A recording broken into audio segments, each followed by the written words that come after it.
Pada tanggal 15 Juli 2021, angka kasus positif COVID-19 di Indonesia mencapai rekor baru, yaitu terdapat 56.757 kasus baru. Kemudian data dari Kementerian Kesehatan per tanggal 16 Juli hingga 21 Juli 2021 menunjukkan adanya tren penurunan angka kasus positif di Indonesia. Penurunan angka tersebut ternyata juga terlihat pada jumlah spesimen atau orang yang dites per harinya. Penurunan jumlah testing tersebut tidak sesuai dengan pernyataan Menteri Kesehatan yang memiliki target peningkatan jumlah testing sebanyak 400.000 dalam sehari.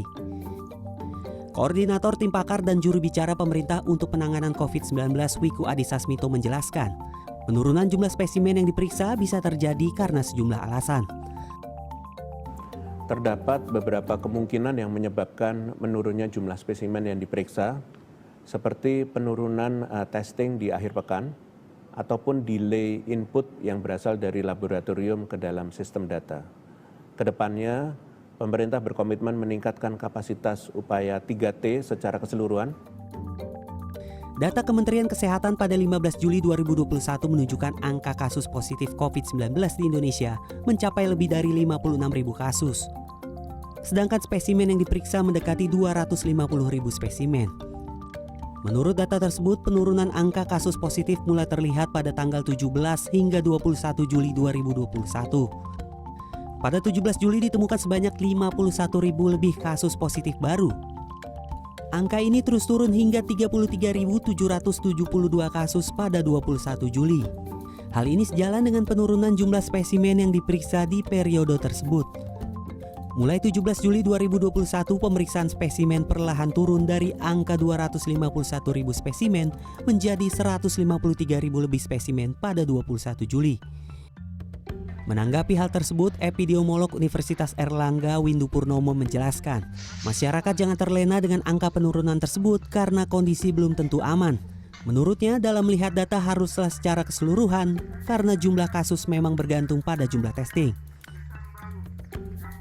Mampu mencari kasus sebanyak mungkin yang positif itu supaya bisa di containment, bisa dikunci, ya, diisolasi sehingga tidak menjadi penular. Kan itu ya, kalau kita kasusnya rendah, jumlah testingnya rendah, memang seolah-olah kasusnya rendah, tetapi karena testingnya rendah, itu kasus yang dilaporkan itu hanya seperti puncak dari gunung es, ya, karena yang Windu menambahkan angka positivity rate juga perlu diketahui dan dipahami. Ia mengatakan saat ini angka positivity rate di Indonesia masih cukup tinggi, yaitu sekitar 30%. Hari-hari ini memang kasusnya seolah-olah turun, tetapi ingat bahwa itu ada kontribusi dari jumlah testing yang turun. Nah, jadi yang kita lihat apa? Positivity rate. Nah, itu ya yang kita jadikan patokan. Jadi angka positivitas. Dalam menghadapi pandemi ini, Windu meminta pemerintah untuk segera mengimplementasi kebijakan, terutama yang berkaitan dengan kesejahteraan masyarakat. Selain itu, masyarakat diimbau untuk tidak mempercayai informasi yang keliru. Iqbal Kiarsov, Fadli Julian, Jakarta.